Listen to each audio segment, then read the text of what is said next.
Շնչահեղձ է լինում, անօգուտ ինչ-որ դեղեր են տալիս։ Բաքվի բանտում 2020 թվականից պահվող ռազմագերի Լյուդվիգ Մկրտչյանի առողջական վիճակն այս օրերին ծանր է։ Կինն ահազանգում է, ամուսինը սրտի, թոքերի խնդիր ունի, հիվանդանոց չեն տեղափոխում։ Ինքը շատ վատ ազգում,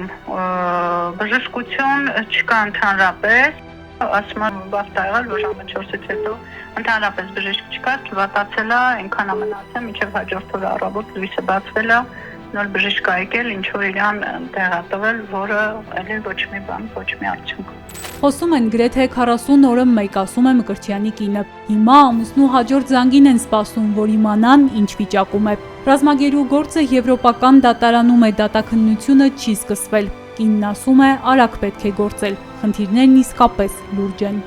Վերջի անգամ վատացել է, շատ վատ ա եղել, ժանգել ա հապակին, կարծես այդպես մեկնաբանեց ու կարդիոգրամային արեց եղտը, չեն ասել ինչում նախնդիր է իրան, ոչինչ, չգիտի ինքը։ Այն պահին, երբ հասկացել է, որ ամուսնուն հրատապ օգնության կարիք կա, Հայաստանի պատկան մարմիններին տեղեկացրել է, արձագանք չկա։ Վերջին ամիսներին հատկապես հայ գերիները Բաքվում լիակատար մեկուսացման մեջ են։ Եթե նախկինում Կարմիր խաչի միջոցով հնարավոր էր գոնե ինչ-որ տեղեկություններ իմանալ, հիմա այդ դուռն էլ փակ է։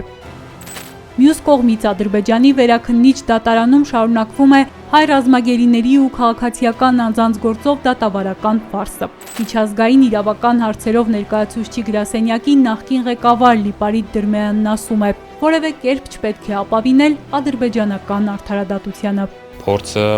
եւ փաստերը ցույց են տվել, որ դրանք ընդհանրապես մեկ նպատակի են օգտագործում,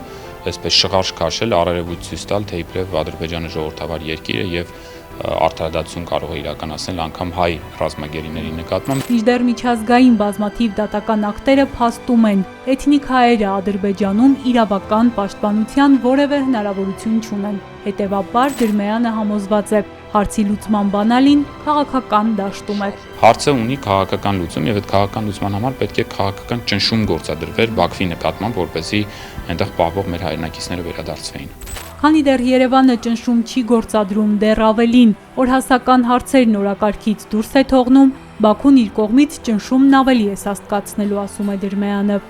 Մենք թույլատրել ենք մեր դիրքերը, վաղուց թույլատրել ենք, հակառակը պիտի նորից բերվի գերիների վերադարձի հարցը քաղաքական օրակարգ, որպեսզի նախ կապիտալիզացվի այն, ինչ որ արդեն կա իրավական դաշտում, միջազգային իրավական դաշտում, եւ ապա նաեւ քաղաքական ճնշման արդյունքում հասնենք նրան պետություն հասնի նրան, որ այդ անձինք վերադառնան իրենց հայրենիք։